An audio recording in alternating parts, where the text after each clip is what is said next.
Welcome to Conversations.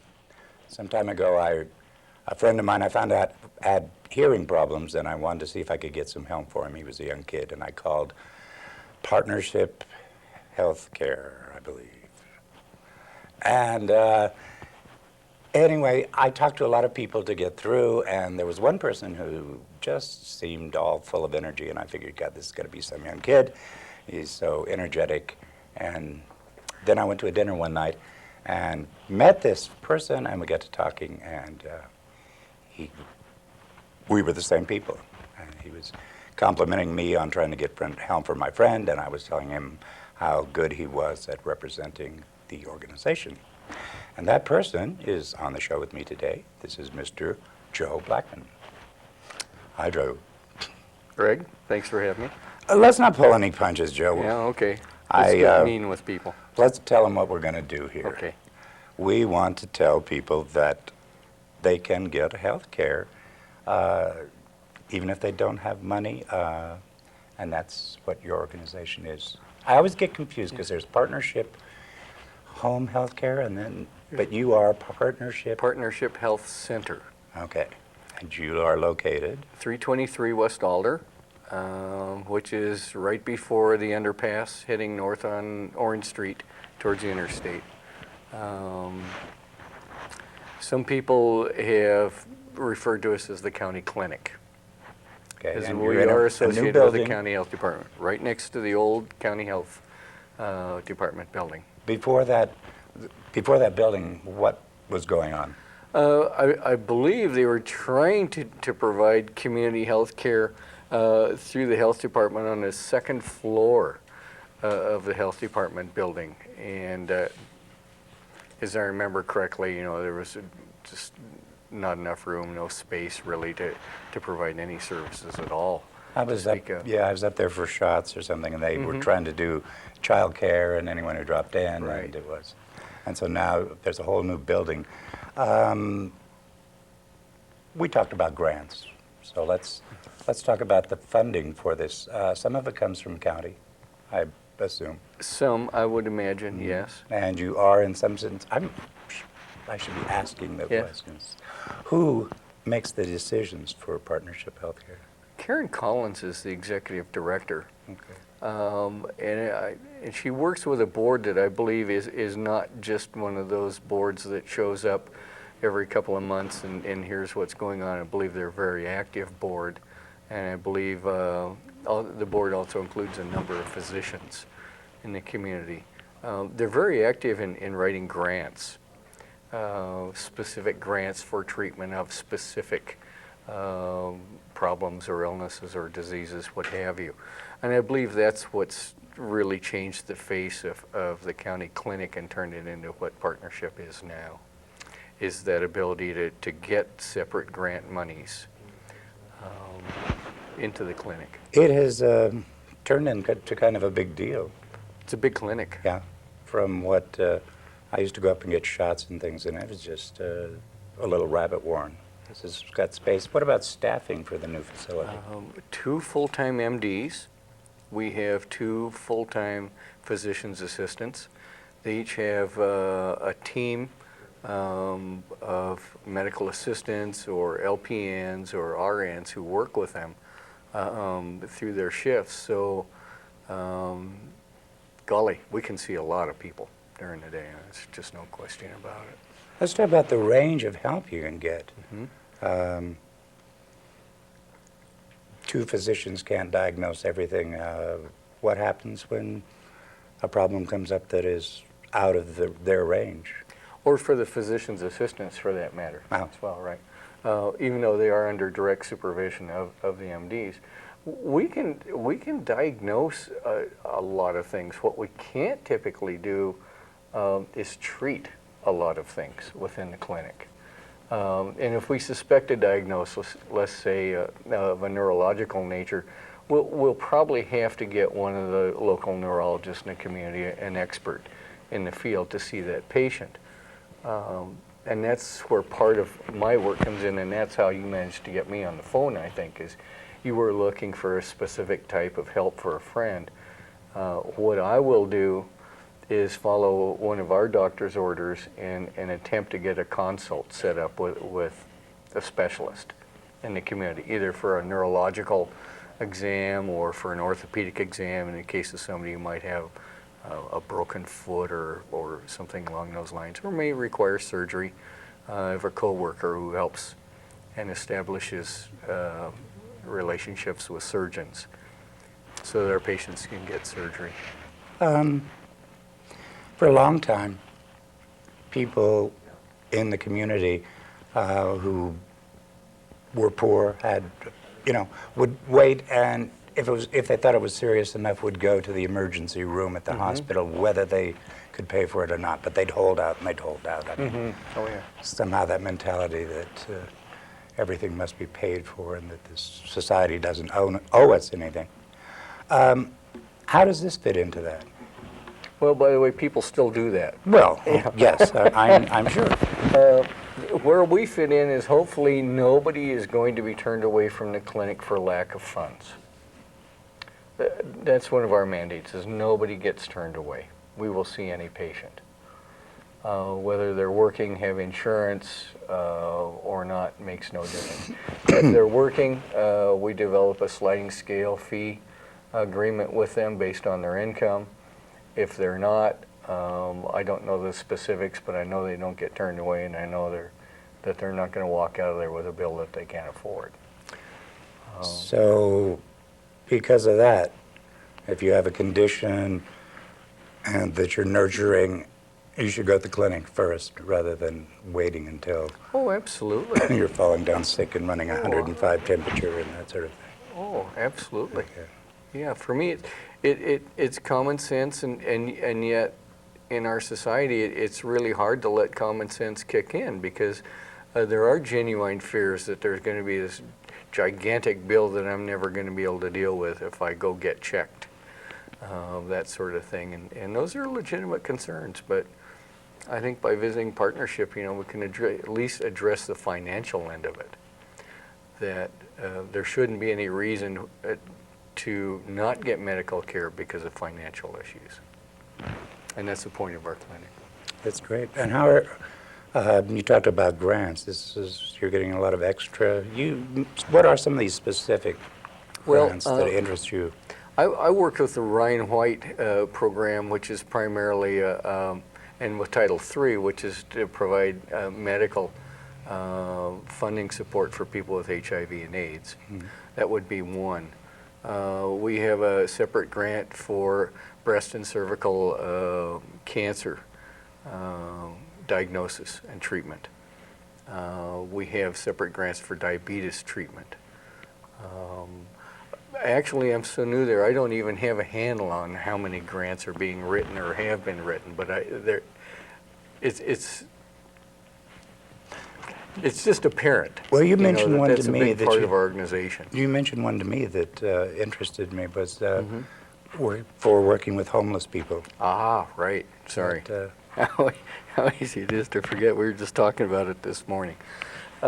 That is a brand new grant. It is a large one, and it's large enough that it entails a team of 4 people that I know of right now, including a mid-level provider. This will be a nurse practitioner who will do the primary medical work, although our MDs will be available to these homeless patients. The aim of the grant is to make sure that anyone who is designated or identified as being homeless in the Missoula area can be targeted and given general medical care, period, immediately. that were targeted. You want to? Well, you just have to identify themselves as being homeless, and what we've done, not me particularly, but the workers within the homeless grant have done, is gone to the places where homeless people are typically found. The Poverello Center, the women's shelter, Joseph Residence, the YWC, Battered Women's Shelter.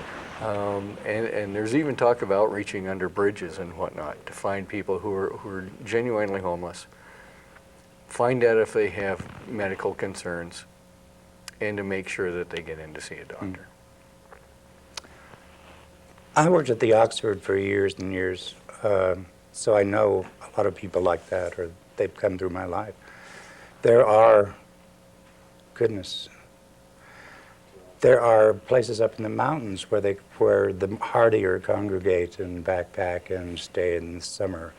If you walk down the certain railroad tracks, you can, in the summer, they have built homes in the shadows of the branches that overhang. And it's a pretty large population, larger than a lot of people You're in my talking church about would. the Kim Williams Trail, aren't you? Yeah, I would like to acknowledge. So I think that's wonderful that is there. I think it's an absolutely marvelous idea. Just knowing that the grant monies were available, I think is fantastic. And then to have an administration at our clinic that's able and willing to get a hold of those grant monies is I think, pretty spectacular. What do you say to the people who say, well, giving them medical care will make Missoula a spot for ne'er-do-wells and drifters to hang out? Well, they've been saying that for years. It's not going to change that at all. I thought I'd throw that at you just to see how you would react. Yeah, I've been hearing that for years and years. Okay. Yeah. And one of those times at the Oxford, my teeth started going bad, and I was losing them one at a time. And all of a sudden, I was out of work, and someone told me that I could get my teeth taken care of through the state. And I thought, well, that's great. And my parents have bad teeth, and I watched them go one by one. So, okay, I wanted them all out. And I did that. I had my teeth extracted. I had false teeth put in. And it was a godsend. I mean, it made jobs, easier, all that sort of thing. Is that available today? In a very limited sense. We do have a dental clinic. We have, I believe, 4 dental chairs in our clinic. We have an x-ray machine. What we don't have is a full-time dentist. We have a number of community dentists who volunteer blocks of their time, and they actually volunteer it. They donate their time to our clinic to come in, and yet I was talking with Cheryl, the appointment secretary today. We're 1,400 encounters behind. Do you have any idea what that is in time waited? Oh my goodness! Well, it's too long. Mm-hmm. In any case, that's 1,400 person waiting list. Let this go, or they just decided that people's teeth were not a priority? Well, I can't really tell you what happens in Helena. I can only see what happens after the decisions have been made in Helena. The decisions that I've seen in terms of, and I'm basically looking at Medicaid spending here being one of the basic issues at hand, is that the state hasn't modernized their Medicaid billing rates for some services in years, and dentistry is one of those. The state wants to pay dentists really an absurd rate for their services. Well, dentists have said, we're not going to do this. We won't provide dental care for people with Medicaid based on those rates. If you raise them and put them into the context of the 21st century, perhaps we could do some business. Well, the state isn't willing to do that. And I think that's created an incredible backlog of people, whether they have, and Medicaid people are low income anyway, to begin with. And you include in a population of people who have no insurance and no resources. Makes access to dentists even harder yet. I knew one young kid who had something like 17 cavities, and he was trying to pay for them one by one by one. And on a job, that was barely getting by anyway. Oh, yeah. So the dentistry, There are probably not enough dentists to go around, for starters. But I think the real issue is there's not enough money to pay dentists. If there were more, I don't know how you'd look at it, if there were grants or if the state could find some way to increase the amount of Medicaid allotted for dental care, maybe that would make a difference, but they haven't. I'm sorry, miss. It's an emotional issue for me to continue to see the same group of people actually be disregarded, I suspect, or discounted in some fashion.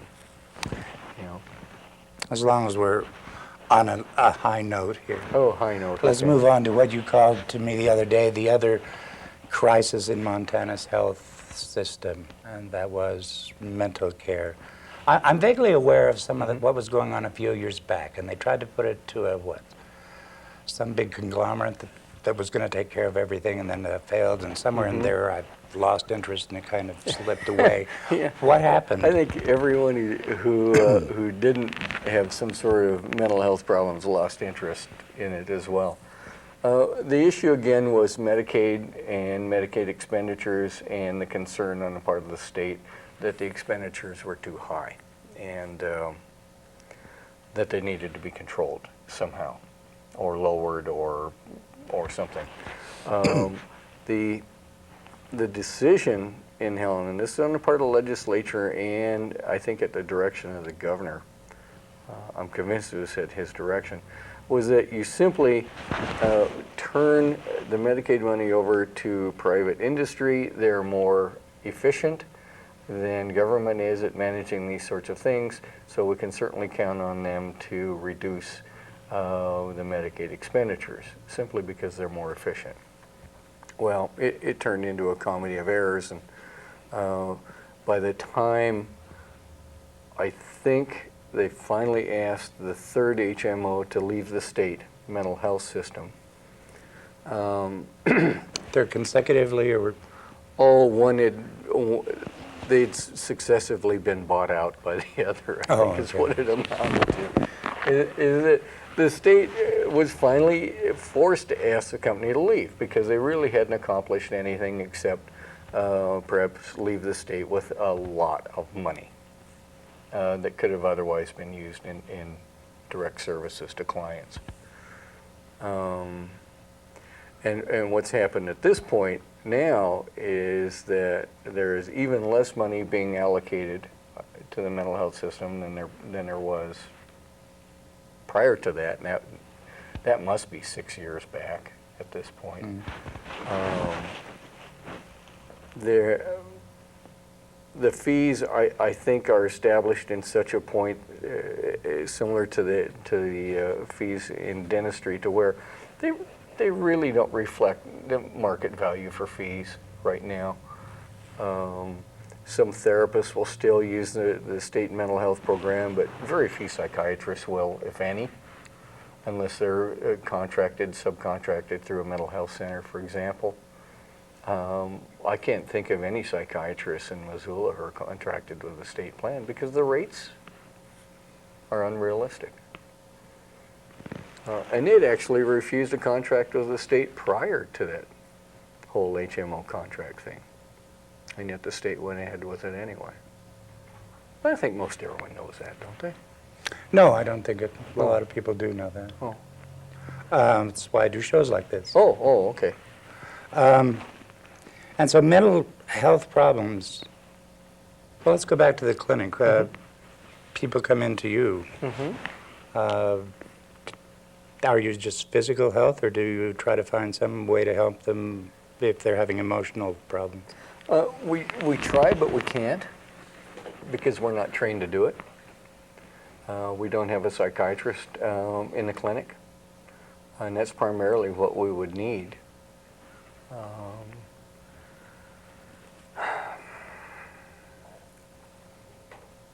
I'm not sure what to say about that. We do treat a number of our patients for depression, but we're treating that as a secondary condition to some primary illness that we're treating, maybe diabetes. But we really can't, nor administratively are we willing to pick up the slack to provide mental health care. We can't. We won't. What are some of the successes of the program? What do you do well? What does the state do well, do you think? One or pick two from column A and one from column B. The recent elections notwithstanding, huh? Yeah. Well, the successes. Well, it's not everyone falls through the cracks. Okay. Yeah.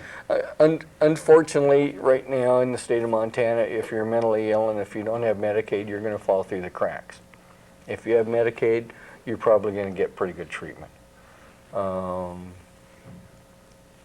Unfortunately, if you have Medicaid and you need dental care, you're not going to get it because, again, the state they just haven't modernized the rates they're willing to pay for dental treatment. On the good side, I don't know. I've worked with people in all facets of human health care in Missoula for about the past 20 years.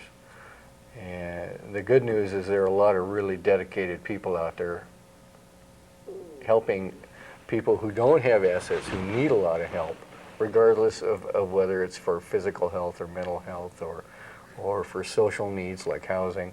There are really terrific people in Missoula to help out with that. Do you notice I haven't said anything particularly good about Helena? All right.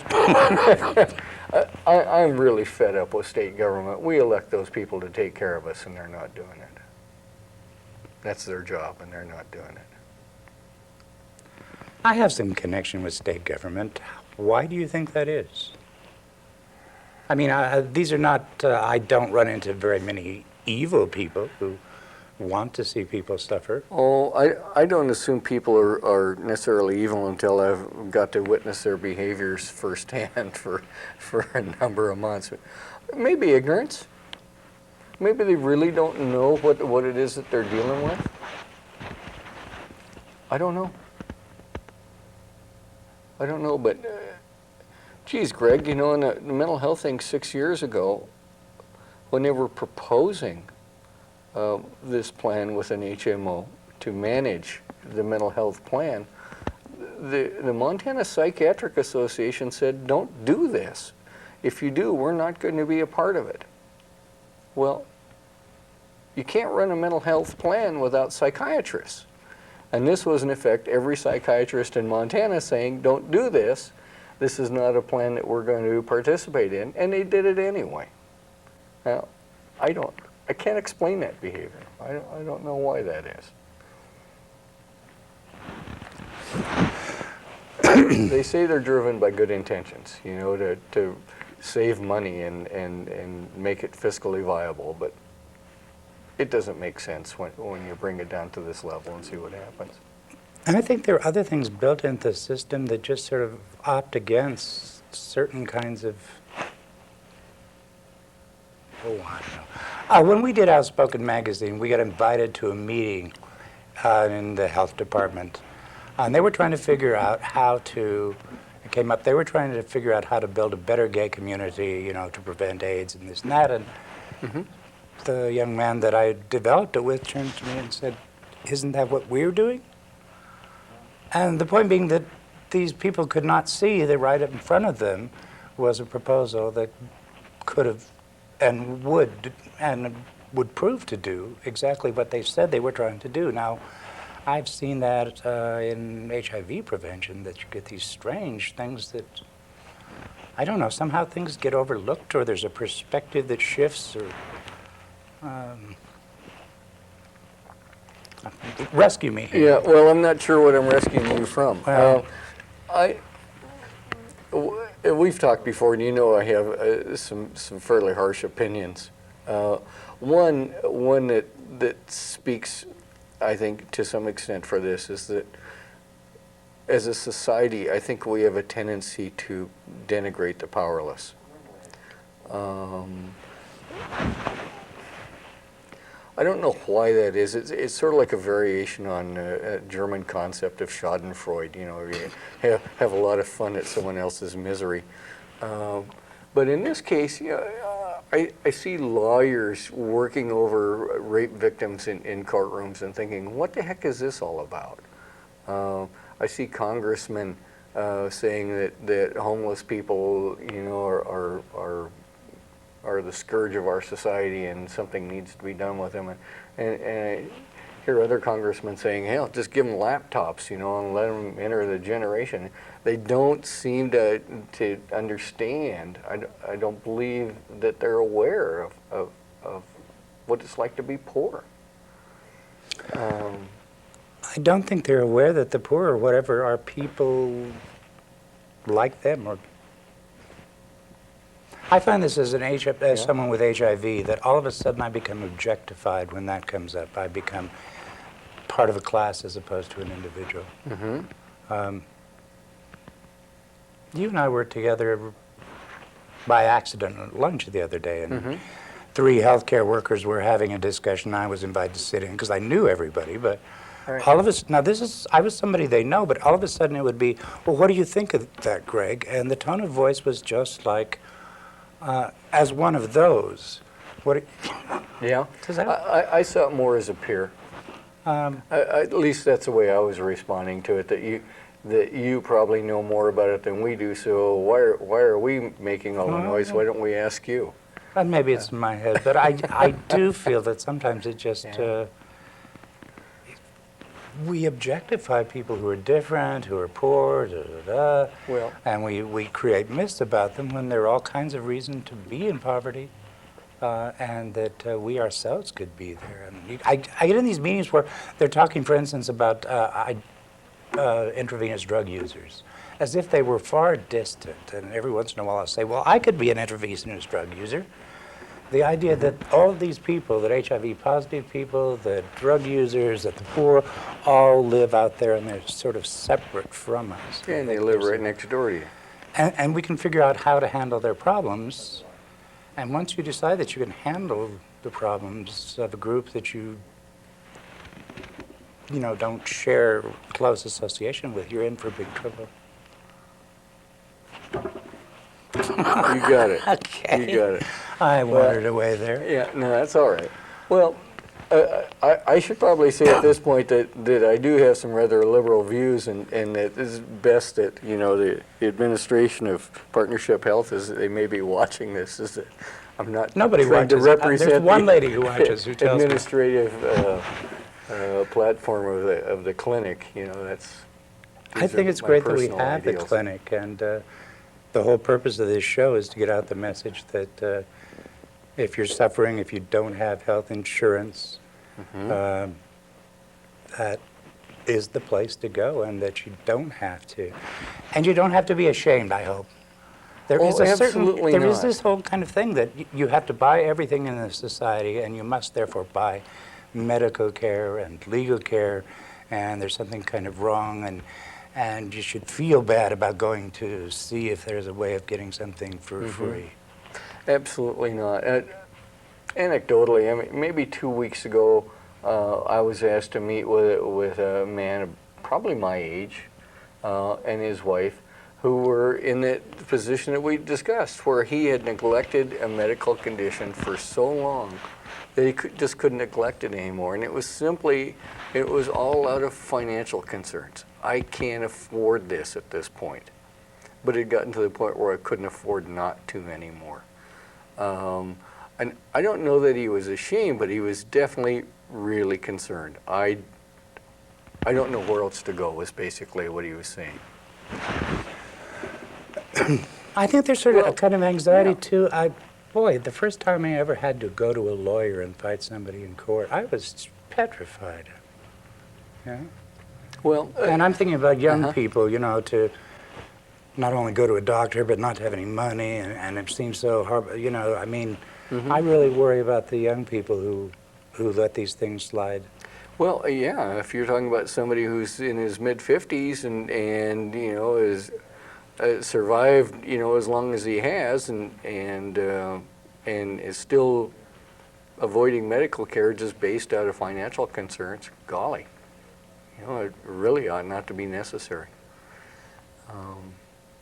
So if you're a Missoula County resident, I think I should ask Yeah. you, you know, one of those Yeah. big final questions. well, don't, because Wrap we it should up. talk about HIV counseling and testing too. Oh, all right. 'Cause we do that. You do that. We do that. It's basically a donated service. We don't ask for the cost of the lab fees or any of that sort of thing. We do ask for a donation, a $10 donation. Somebody was going to write me out a check today for the cost of the lab tests, and I told him he probably didn't have enough money in his account to cover it. But we test for HIV and for hepatitis C Tuesdays, Wednesdays, and Thursdays. And if somebody wanted to find out specifically about that, they could just give me a call at the clinic. Are you one of the places that has confidential testing? Oh, it's confidential. It's anonymous as well. Okay. Yes. Because the law has changed, and except for a few places that are confidential, they are reported in most places now. Okay, the big question. What do you think we should be doing? I mean, if you could rearrange the plan and change it yourself, and also, where do you think it will go, realistically? Where are we headed? Which and one where would first? you like? Well, Which one first? Well, all right, where are we headed, and where would you like us to head? gosh, I'm afraid of where we're headed because I don't see a lot on the political horizon that's going to change what I see as being a basic weakness of our society right now, and that's a reasonable distribution of resources. I don't know that we've figured out how to do that. I don't know that we're even interested in doing that. It seems to me the interest is in somehow figuring out how to get an increasingly smaller population of people who have control of most of the money, controlling even more of it. That seems to be the general trend. And I don't know that that's helping society in general. In fact, I doubt it very much that that's helping us. So if I had hopes for the future, it would be that we would somehow figure out that, contrary to what Michael Douglas says, greed is not good. It's not a national pastime. We need to figure out how to distribute our resources to all of our citizens, and maybe all over the darn world, a lot better than what we're doing right now. I think I want to stop you right there. Yeah? Hey, thanks for coming in. You're welcome. My pleasure, Okay. Greg. It's a lot of fun. Thank you.